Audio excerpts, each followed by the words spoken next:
Olá, meu nome é Camila Marins e está no ar mais um programa para a engenharia, que é uma iniciativa do Sindicato dos Engenheiros no estado do Rio de Janeiro e é gravado aqui no nosso estúdio Camarada, que também é uma iniciativa da Ficenge.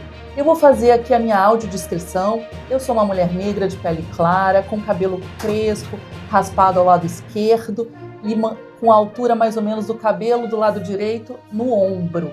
Uso um colar de búzios, uma jaqueta rosa clara, uma blusa branca e também uso um óculos vermelho.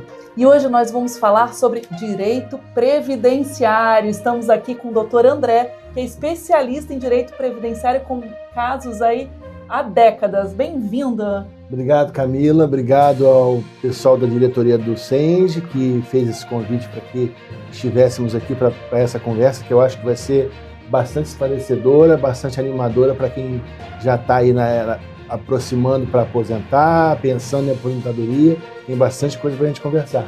Muito obrigada! No episódio de hoje, promovido pelas diretorias do Jurídico e de Apoio ao Profissional, vamos abordar um tema que ainda gera muitas dúvidas entre os profissionais da engenharia. Como funciona a aposentadoria do engenheiro no sistema previdenciário brasileiro? Quais as regras que se aplicam? Quais os erros mais comuns? Quais oportunidades de revisão ou planejamento podem fazer a diferença no valor e no tempo da aposentadoria? Com a complexidade das regras previdenciárias, principalmente depois da reforma da Previdência, Emenda Constitucional 103 de 2019, e com as possibilidades específicas para os engenheiros com deficiência, esse episódio é um guia essencial para quem deseja garantir seus direitos com estratégia, segurança e justiça. E aí, doutor André, eu vou começar aqui perguntando sobre você. Conta pra gente sobre a sua trajetória profissional. Muito bem, Camila. Eu tenho já mais de 3 décadas, na verdade estou completando 36 anos de advocacia, atuando em diversas áreas, mas especificamente na área previdenciária há mais de 25 anos. Eu faço minha audiodescrição também, eu sou um homem branco, calvo, uso óculos, estou com paletó preto, camisa branca, e tenho deficiência auditiva. Eu tenho deficiência auditiva já há mais de 20 anos, então eu me dedico tanto à área previdenciária, de modo geral, mas especificamente à área previdenciária voltada para pessoas com deficiência. Então é uma área muito gratificante, porque a gente consegue ajudar muitas pessoas que desconhecem essa possibilidade de aposentadoria, que eu já posso adiantar, já no nosso início de conversa, pelas regras atuais da Previdência, a aposentadoria da pessoa com deficiência hoje é o melhor tipo de aposentadoria, o mais vantajoso que existem nas regras previdenciárias brasileiras, Camila. Ah, que ótimo. Então já vamos começar sobre esse assunto. Legal. Quais são os critérios técnicos e legais para as pessoas com deficiência? É muito importante a gente fazer um primeiro destaque, informando para aqueles que nos ouvem o que é uma pessoa com deficiência. É um conceito bastante moderno, bastante novo. Na verdade, o conceito atual de deficiência, ele foi formulado em 2006 pela ONU, numa assembleia que aconteceu em Nova York, e a partir de 2006, esse tratado internacional, do qual o Brasil é signatário desde 2006, inundou o mundo inteiro. Então a gente tem um conceito muito mais do aspecto social da deficiência do que o aspecto só médico. Antes desse conceito, é lógico que eu vou fazer um resumo rápido, porque essa é uma história longa pra caramba, mas só para as pessoas terem uma ideia, e você também, antes da Convenção da ONU de 2006, tinha-se um conceito muito científico, puramente científico, que reduzia muito as possibilidades de se conceituar uma pessoa com deficiência. Então, qualquer deficiência, naquela época, qualquer deficiência oculta ou que não fosse facilmente diagnosticada através de um laudo, ela simplesmente não existia para fins legais. A partir de 2006, então, continua-se usando os critérios científicos, os critérios médicos, mas também adotou-se o critério social. Que critério social é esse? É financeiro? Não. Leva-se em consideração o contexto de vida da pessoa. Se ela tem impedimentos, se ela tem barreiras a partir da deficiência dela, que tipo de impacto que a deficiência causa na vida dela para que ela possa ser considerada ou não uma pessoa com deficiência. Então, eu vou dar um exemplo muito típico hoje em dia, de muitas pessoas que eu atendo na minha lida diária. Eu só trabalho basicamente na área previdenciária e em outras áreas atendendo pessoas com deficiência, como isenção de impostos, redução de jornada, a área de saúde tem muita atuação também, mas especificamente falando do assunto da Previdência, Camila, o que acontece? Hoje em dia eu atendo um grupo muito grande de adultos diagnosticados tardiamente com autismo. É verdade, cada vez é maior o número de casos. Por causa da informação, não é que o número de casos cresceu, o que acontece é que a informação cresceu. Exatamente. As pessoas têm mais acesso à informação, têm mais acesso à medicina e esse diagnóstico aparece tardiamente. E aí, como é que faz? Essa pessoa pode ser considerada uma pessoa com deficiência mesmo assim? Excelente questão. Sim, pode, porque, na verdade, o autismo, apesar de não ser uma doença, é uma neurodivergência, que a gente entende assim dessa forma, a ciência entende dessa forma, ele sempre vai ter origem genética ou hereditária. Ou seja, a pessoa nasceu com aquela condição. E se nasceu com aquela condição, ela tem que ser tratada pela lei como pessoa com deficiência para todos os efeitos. Excelente. E aí uma pessoa, um engenheiro, uma engenheira que estão aqui com deficiência, o que pode fazer para acessar o INSS, por exemplo? Quais são os primeiros passos? Maravilha. Toda pessoa que estiver nos ouvindo nesse momento, que tiver qualquer tipo de deficiência, qualquer tipo, seja física, mental, intelectual ou sensorial, como a minha, que é auditiva, nós temos um diretor que está nos acompanhando, que é o Marco, que ele tem uma deficiência visual. E, inclusive, eu estou fazendo a aposentadoria dele. E aí é muito bacana o seguinte, você saber o seguinte, existem 2 tipos básicos na legislação atual de aposentadoria para a pessoa com deficiência. É a aposentadoria por idade, o homem tem que ter... qual que é a grande vantagem, Camila, da aposentadoria da pessoa com deficiência? É a redução de tempo de contribuição. Quanto tempo? Em média, 10 anos a menos. Nossa! E muitas pessoas não têm acesso a essa informação. Não têm acesso a essa informação. E o cálculo também é o melhor tipo de cálculo, mais vantajoso em relação a todos os outros tipos de aposentadoria existentes desde a reforma de 2019. Olha que legal. E pouca gente sabe disso. Pouca gente sabe disso. E aí o que ele faz, então, quando ele quer estar prestes a se aposentar? A primeira coisa que eu quero dizer é a seguinte: tem 2 formas básicas de aposentadoria da pessoa com deficiência, para qualquer pessoa, para qualquer tipo de deficiência. A primeira é por idade. O homem tem que ter 60 anos de idade, 15 anos no mínimo de contribuição e 15 anos de comprovada deficiência. A mulher, a única diferença é que tem que ter menos idade ainda. 55 anos de idade mínima, 15 anos de contribuição e 15 anos de comprovada deficiência. Isso para aposentadoria por idade. Mas existe outro tipo de aposentadoria que é mais vantajosa ainda, que é a aposentadoria por tempo de contribuição, que a pessoa pode ter qualquer tempo de deficiência, e aí é um somatório de tempo de deficiência, tempo de contribuição, e aí a dica que eu queria dar, e é uma coisa que a gente vai trazer, eu tô chegando agora para o sindicato também, a gente está alinhavando as últimas costuras aí para eu fazer assessoria previdenciária para o sindicato, a gente vai oferecer para os associados e para os engenheiros do Estado de forma geral, uma coisa que é muitíssimo importante, na minha opinião, que é o que a gente chama de planejamento previdenciário. Excelente. Engenheiros em qualquer idade, esteja no começo de carreira, no meio de carreira, mesmo que estejam longe de aposentar, façam o seu planejamento o quanto antes. Por quê? Você vai, com toda certeza, aposentar numa condição mais cedo e ganhando melhor. O problema é que o brasileiro não tem uma coisa que eu chamo de educação previdenciária. Exatamente. E aí, deixa para pensar nisso depois dos 50 anos de idade. E eu posso dizer de cadeira, tá? Pode ser tarde demais. Excelente. Até eu quero fazer um planejamento previdenciário. Vamos fazer. E aí você falou aqui da categoria, do SENGE, inclusive, que para quem não sabe, o Marco é um diretor aqui do Sindicato dos Engenheiros no Estado do Rio de Janeiro. Eu queria que você falasse das principais regras de aposentadoria para os engenheiros, tanto da iniciativa privada quanto do setor público, Maravilha. Porque essa é uma dúvida que muitas pessoas têm da categoria. Os engenheiros, de forma geral, e aqui eu quero fazer um destaque, né, saindo um pouquinho dessa área da pessoa com deficiência, tem uma outra possibilidade de aposentadoria que também é vantajosa, que é o que a gente chama de aposentadoria especial, que é aquela para quem trabalha com regime de insalubridade ou periculosidade. Tem muitos aqui, eu tenho conhecimento que o SENGE tem muitos associados da área da elétrica. Isso. E aí esse pessoal trabalha com periculosidade.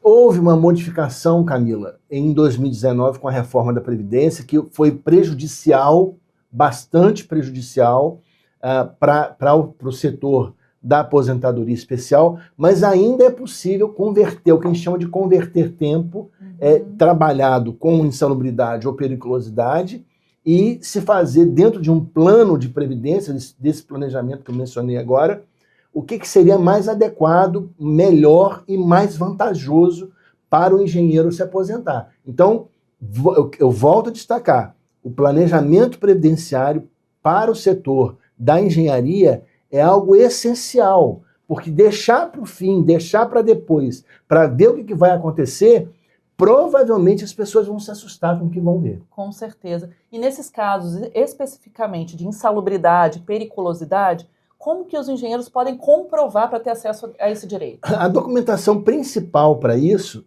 na verdade, são dois documentos principais. É o que a gente chama de PPP, que é o perfil profissional profissiográfico, que é um documento específico que é emitido pelas empresas, dizendo quais são as condições ambientais e de trabalho que a pessoa se submeteu, e um outro documento também que é o LTCAT, que é um laudo técnico que também é emitido pela empresa, que vai mais em relação ao ambiente de trabalho. São documentos unilaterais, emitidos geralmente pelas empresas, tanto do setor privado quanto empresas do setor público, que geralmente é difícil de se conseguir, gera uma demanda, até às vezes algum certo litígio. Como eu disse, são documentos unilaterais, e aí às vezes tem problema para o empregado nessa hora, porque nem sempre é colocado ali o que é real, ou todos os detalhes, mas mesmo assim é possível, de forma administrativa, junto ao INSS, ou até mesmo na forma judicial, que é o que a gente menos quer, mas às vezes a gente tem que levar para esse lado, questionar algum tempo de trabalho que a pessoa teve. Mas eu não tenho PPP nem o LTCAT, como é que eu faço? Às vezes através de um contra-cheque, que tem lá algum pagamento, às vezes até pela própria carteira de trabalho, às vezes com algum outro processo de um colega que trabalhou na mesma época, na mesma condição de trabalho. É o que a gente chama de prova emprestada.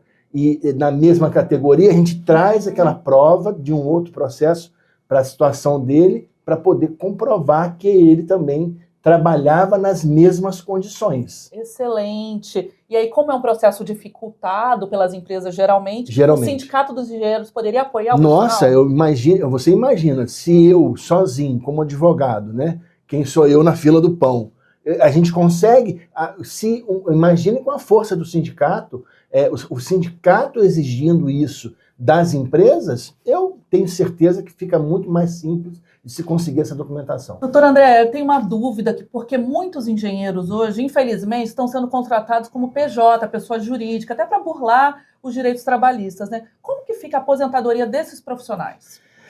Excelente pergunta, Camila. Na verdade, assim, a grande preocupação com relação a esse ponto é que as pessoas acabam optando pela pessoa jurídica e fazem uma manobra que é muito comum, que eles acham que é vantajosa para eles, que é contribuir sobre o valor mínimo possível, sobre o salário mínimo. E aí, o que isso acarreta? Acarreta que o cálculo da aposentadoria dele vai ser puxada para baixo com muita força. Se ele quer fazer o pagamento no mínimo valor, é uma opção dele, mas que ele saiba que se ele fizer dessa forma, o valor da aposentadoria dele vai ser calculado sobre aquele valor que ele está recolhendo. Então, preste muita atenção, você que é engenheiro ou engenheira e que passou a ser PJ agora, presta atenção, verifica com o seu contador qual é o valor e o percentual. Não é só o valor da contribuição, porque existe o valor que você contribui e existem 3 alíquotas de possibilidade de contribuição. Então, por exemplo, hoje eu estou muito próximo de aposentar, eu recolho o valor máximo com a alíquota máxima. Porque eu poderia recolher sobre o valor máximo, mas com a alíquota mínima. Isso tem uma influência. Então, tudo isso, Camila, voltando de novo no ponto do planejamento, tudo isso o planejamento dá para você. Você quer aposentar com quanto? Com esse ou com esse? Então, se é com esse aqui, você tem que recolher esse código, com esse percentual, com esse valor. Ah, não, eu quero ganhar mais. Então tá, então muda. Aí o código é esse, o percentual é esse, o valor é esse. Então, o planejamento, até nesse aspecto, não só para prever o melhor momento para a pessoa aposentar, mas também para prever o melhor valor e o valor que ele pretende aposentar. E o sindicato também pode apoiar esses profissionais contratados como PJ, né? Não há menor dificuldade para isso. Qualquer tipo de categoria profissional, seja o empregado seletista, seja o empregado público, servidor público ou PJ, todo mundo está muito bem-vindo para a gente poder conversar sobre isso aqui. Excelente. Por isso, trabalhador da engenharia, profissional, entre em contato com o Sindicato dos Engenheiros para garantir o seu direito à aposentadoria justa. E aí, doutor André, tem uma questão que é muito recorrente, que é em relação à revisão. Muitos engenheiros e engenheiras se aposentam com um valor menor, geralmente, e aí querem uma revisão. Como fazer isso? Camila, eu vou te dar uma informação, vou dar uma informação para todos aqui, que é assustadora, mas ela é real. 70% das aposentadorias hoje no Brasil foram calculadas matematicamente errado, para baixo. Por quê? Olha, nós temos aí uma série de razões para isso. Primeiro, por conta da estrutura precária de mão de obra do próprio INSS. Tem muito mais gente precisando aposentar e querendo aposentar e tendo direito de aposentar do que servidores. Especialmente depois da pandemia, nós temos um fenômeno que aconteceu no INSS, que foi a automação dos serviços.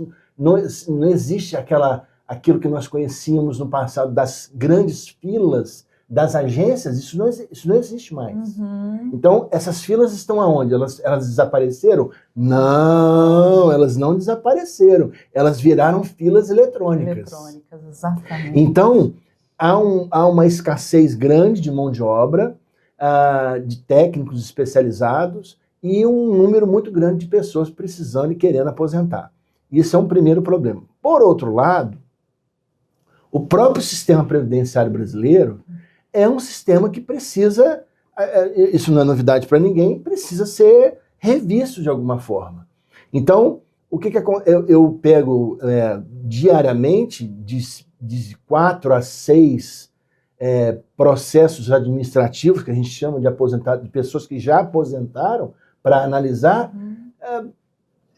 Se eu pegar 5 processos, 4 têm erros. Nossa, e como que aí faz a correção disso? Pronto, essa é uma informação muito importante, inclusive numa das primeiras reuniões que eu estive aqui, um dos diretores, eu não vou lembrar o nome dele aqui agora, é o caso dele, ele aposentou em condições que poderiam ter sido muito melhores, e aí eu falei com ele, vamos fazer uma revisão. O que é a revisão?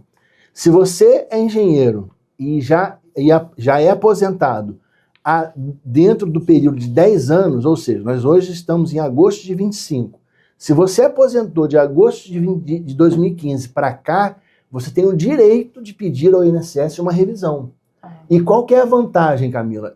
Uma vez encontrado o erro, o INSS tem que voltar ao valor correto, tem que pagar o valor correto e também pagar os atrasados dos últimos 5 anos, a diferença com juros e correção monetária. Então, quanto mais rápido ele entrar na Quanto revisão... mais rápido... Então, assim, eu quero dar uma sugestão para os associados e para você que é engenheiro, que não é associado, o sindicato vai oferecer esse serviço também para você, para fazer uma avaliação se a sua aposentadoria está correta. Isso é muito importante. Então, não só a atuação que a gente vai fazer aqui na área previdenciária não vai ser somente para quem quer aposentar. É também para quem já está aposentado dentro desse período de 10 anos e, eventualmente, tem alguma coisa para poder acertar nesse limite ali. Ok? E que documentos serão necessários? Assim, Olha, tem várias possibilidades. Eu vou te dar 3 exemplos básicos. Na verdade, um dos diretores está muito interessado nessa área de revisão, porque eu acho que ele tem um caso dele. Eu falei para ele que hoje existem pelo menos, Camila, 22 possibilidades de revisão. 22 possibilidades. Eu vou falar as 3 mais comuns, tá? Primeiro, pessoas que aposentaram e que houve erro matemático, aritmético, simples. Erro de cálculo simples. É o primeiro grande erro. Por incrível que pareça. Nossa, erro de cálculo. Erro de cálculo, matemático, puro e simples. Tá? Se eu pegar todo trabalhador, os seus registros lá por INSS chama-se CNIS. É o Cadastro Nacional de Informação Social. Que é nada mais, nada menos, toda a sua vida de trabalho, todas as suas contribuições ficam lá registradas. Se eu pegar aqui para te mostrar como é que é, você vai olhar para o papel e vai falar assim, eu leio da direita para a esquerda, de esquerda para a direita, de cima para baixo ou de baixo para cima. Ninguém consegue entender, só uma pessoa especializada. Então, uma crítica que eu faço hoje é o seguinte, a pessoa comum, mesmo um engenheiro, mesmo a pessoa mais esclarecida, tem muita dificuldade de entender como que funciona o sistema previdenciário brasileiro. O sistema previdenciário brasileiro se tornou algo para especialista. Então, muito cuidado na hora de você aposentar ou fazer uma revisão, quem você vai contratar para fazer isso, porque você pode ter 2 problemas, ao invés de um só. Porque virou uma coisa especializada. Então, o documento, esse é o segundo exemplo. O primeiro é do cálculo. O segundo é que tem muito engenheiro que aposenta e que o INSS não levou em conta o período dele de insalubridade ou de periculosidade. E aí esse cálculo está errado. O cálculo tanto do tempo que ele já poderia ter aposentado, quanto do valor que ele tem direito. Então, tem como consertar isso? Tem como consertar isso. Outro fator que é muito comum é o seguinte. Às vezes a pessoa trabalhou uma vida inteira e foi apresentar o seu pedido de aposentadoria. Mas em algum momento dessa vida de trabalho, ele teve uma reclamação trabalhista, ele precisou ir à Justiça do Trabalho para poder lutar por algum direito dele. Pronto. Sempre quando alguém tem uma ação trabalhista, Camila, que ele ganha esse processo ou faz um acordo e que tem recolhimento previdenciário sobre esse valor, a gente acha que esse recolhimento previdenciário automaticamente vai para o INSS, né? Certo? Sim. Errado.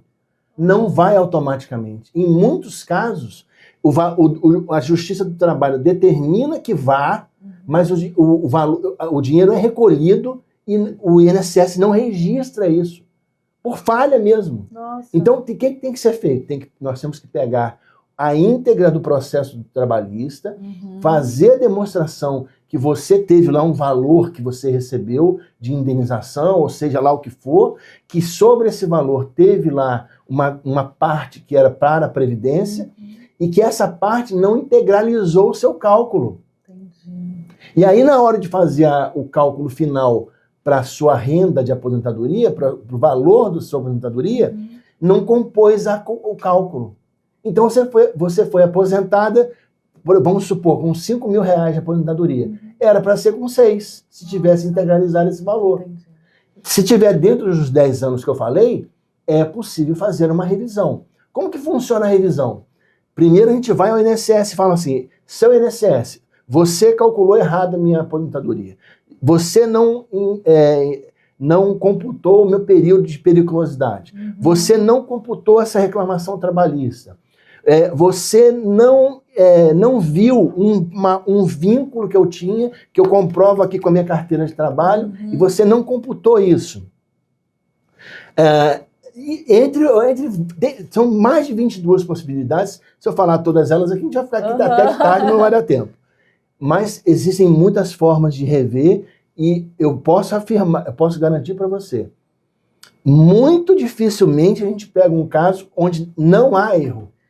Nossa, incrível, eu ia perguntar para isso. você quais são as taxas de ganho de causa. Olha, eu não tenho como te precisar, mas eu vou te dizer assim, sem medo de errar, de cada 10 casos que a gente pega para olhar, para ver se tem algum erro, 7 tem erro. Nossa, é muito alto. É muito Você alto. entendeu? Uhum. Então, se tem erro, é um direito do trabalhador, porque ele pagou. A aposentadoria não é um favor. Exato, é um direito. Não é um privilégio. A aposentadoria é algo que você paga para você ter. Você concorda comigo? Você está pagando. Eu pago, ele paga, você paga. Todos nós pagamos para um dia não precisar trabalhar mais e viver com o mínimo de dignidade. É isso. Essa é a ideia da Previdência, do sistema de seguridade. Esse é o espírito da coisa.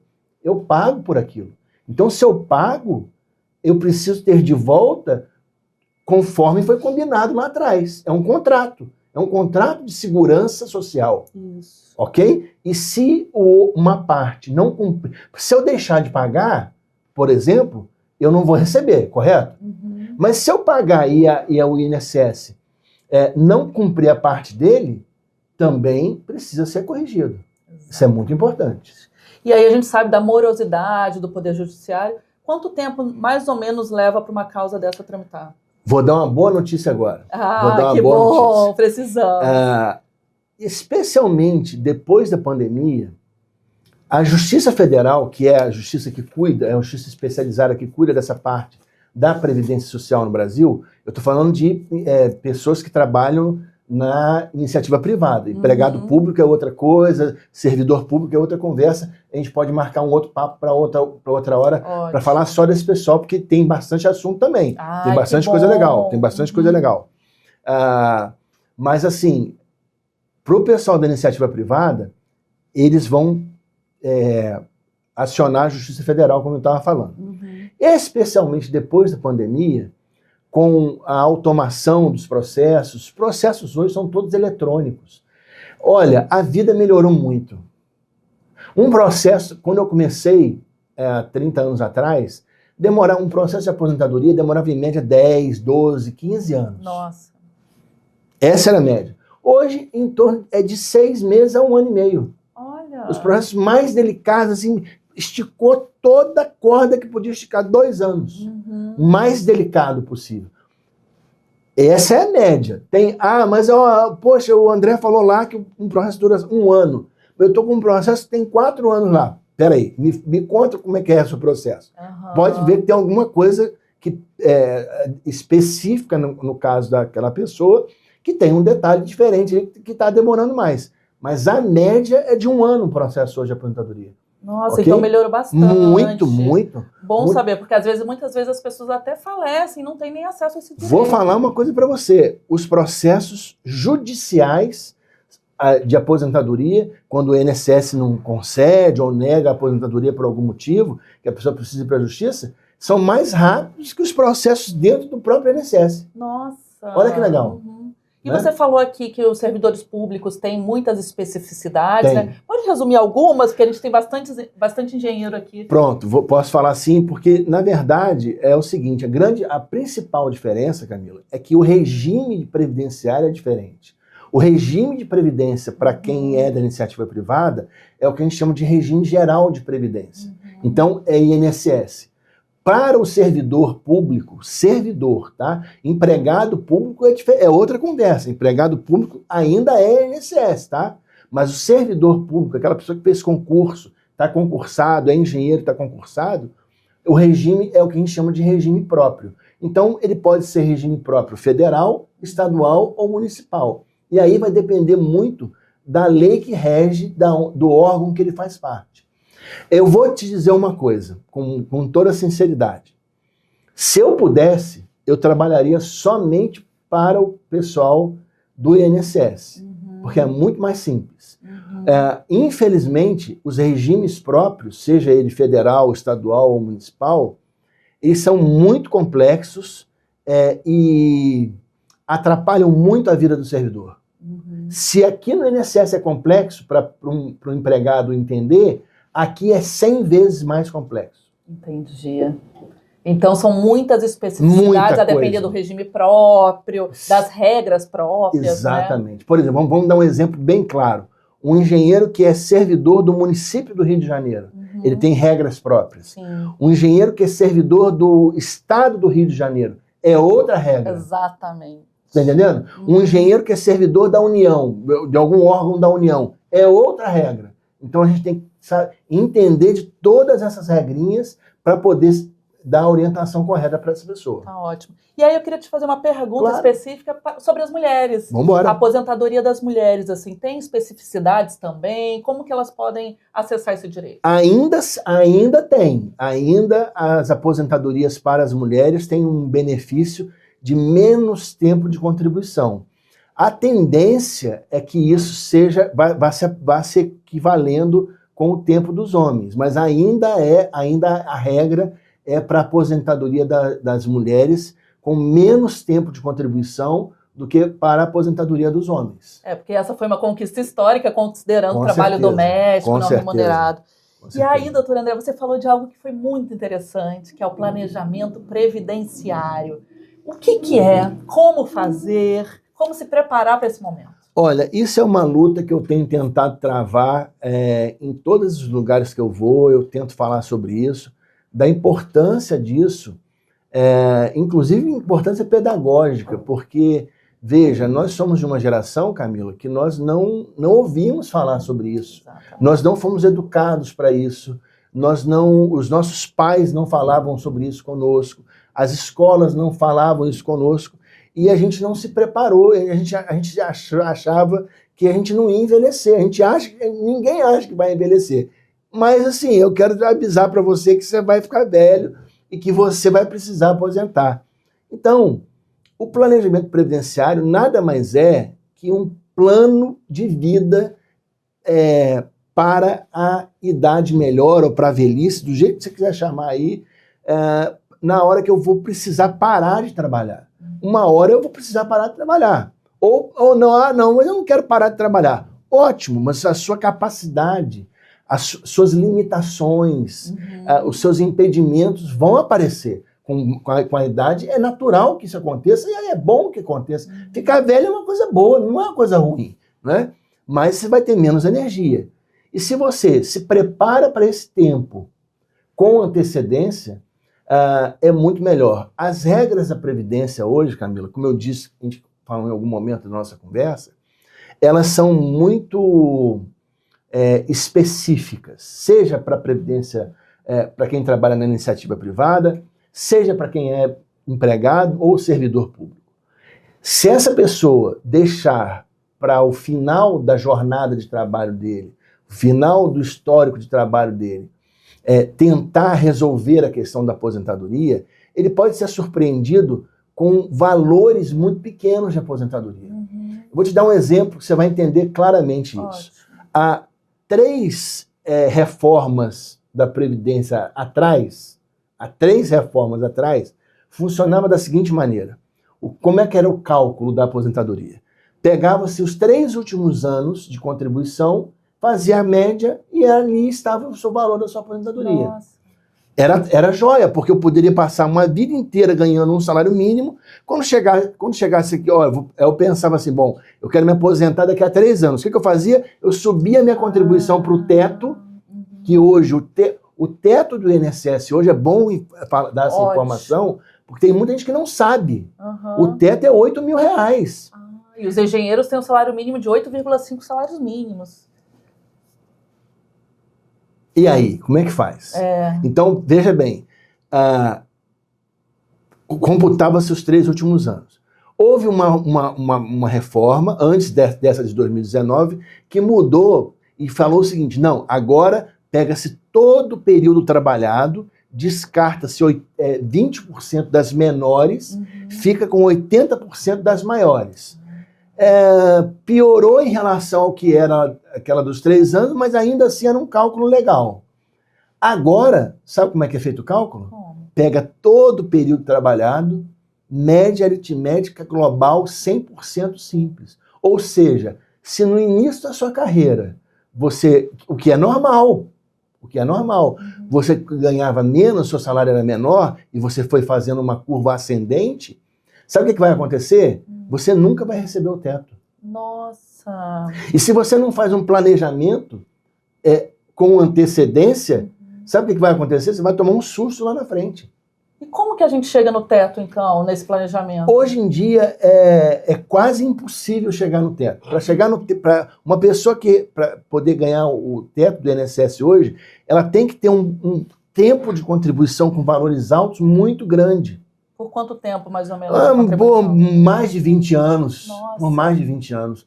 Tem como fazer complementações, é possível fazer complementações, mas com antecedência. Não adianta, eu vou aposentar daqui a 2 anos, eu vou aumentar o valor, vou fazer a complementação agora, não dá mais tempo.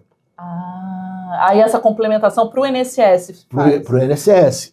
É possível pensar em outros tipos de previdência privada, fundo de previdência, enfim, existem várias, previdência complementar. Isso também é possível, mas com 1 ano, 2 anos, 3 anos, você não vai conseguir manter o padrão que você tinha com o salário que você ganhava antes. Então, você deu uma informação importante.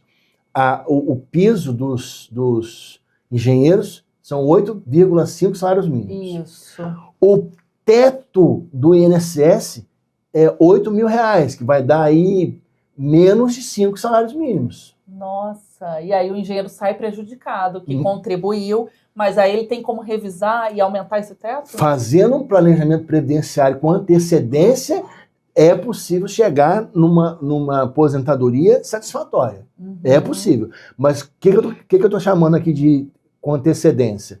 Pensar hoje numa aposentadoria satisfatória que você programe com menos de 10, 15 anos é impossível. Então, alerta para quem está ouvindo a gente. Já passou da hora de você fazer seu planejamento. Excelente, então. Então, o engenheiro que quiser, ou a engenheira que quiser, já começa a fazer o seu planejamento, procura um advogado, um profissional, que pode ser aqui no Sindicato dos Engenheiros, claro, para a gente conseguir fazer esse planejamento coletivamente. Até deixar uma informação importante, Camila, a gente está, como eu disse agora há pouco, a gente está costurando os últimos pontos para essa minha chegada aqui no sindicato.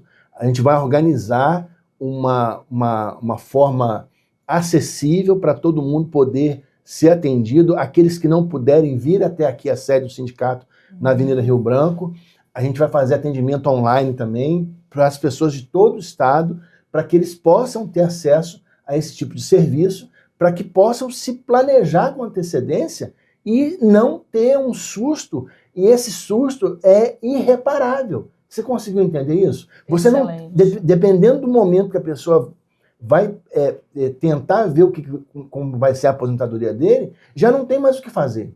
E aí como é que ele vai sair de um piso de 8 salários mínimos para 5 salários mínimos? E a idade, plano de saúde, medicação, alimentação, não dá. Então é irreparável, não tem mais como voltar atrás. Excelente. E como o doutor André aqui nos explicou, essa não é uma discussão apenas para as pessoas que estão em vias de aposentadoria, mas principalmente para as pessoas recém-formadas, que estão no mercado de trabalho. Então é fundamental esse planejamento prévio previdenciário. E aí o Sindicato dos Engenheiros no estado do Rio de Janeiro, Senge-Rio, vai organizar uma reunião presencial aqui no auditório com a presença do doutor André para organizar a documentação e pensar possíveis ações de revisão previdenciária e também de planejamento previdenciário. E aí eu vou deixar para você, profissional da engenharia, uma dica. Acesse as nossas redes sociais senge.rj ou no site www.sengerj.org.br e lá vai ter um formulário para você preencher os seus dados com nome, telefone, e-mail para você receber as informações sobre essa reunião presencial aqui e você ter acesso a esse direito.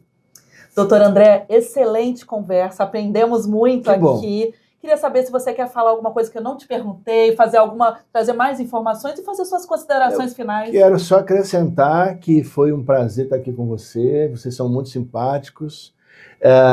Dizer que esse encontro que a Camila está dizendo aqui para nós agora, ele vai acontecer já agora. A gente já está saindo daqui da gravação, a gente já vai ali com a diretoria para poder já acertar a data, mas vai aqui no auditório, que é um auditório muito bacana, recém-reformado, aqui na sede do Sindicato dos Engenheiros, onde a gente vai fazer um encontro presencial, você é o nosso convidado, nossa convidada, para a gente bater um papo, trocar ideia, tirar dúvidas sobre aposentadoria, sobre revisão de aposentadoria, sobre planejamento previdenciário. Você que tem alguma deficiência, venha para poder a gente também esclarecer as suas dúvidas, fazer os encaminhamentos necessários para que você tenha uma aposentadoria com dignidade. Esse é o propósito desse projeto que a gente está iniciando, é levar para os associados e para aqueles que ainda não são associados, também que queiram desfrutar desse serviço do sindicato, uma dignidade, uma possibilidade de mais dignidade no seu momento de aposentadoria. Muito obrigada pela sua participação, foi excelente e aprendi muito aqui. Que bom, eu que agradeço. Estamos chegando ao final do nosso programa e eu quero aqui reforçar para os profissionais de engenharia que acessem as redes sociais e o site do Sindicato dos Engenheiros. Venham até aqui, a nossa sede fica na Avenida Rio Branco, 277, 17º andar. Vamos fazer um planejamento previdenciário, tanto para as pessoas recém-formadas, mais jovens, quanto para as pessoas que estão prestes a se aposentar. Então você também pode mandar as suas dúvidas para o e-mail jurídico@sengrj2.org.br. Vai estar aqui escrito também na descrição do nosso episódio. Muito obrigada pela audiência e até a próxima.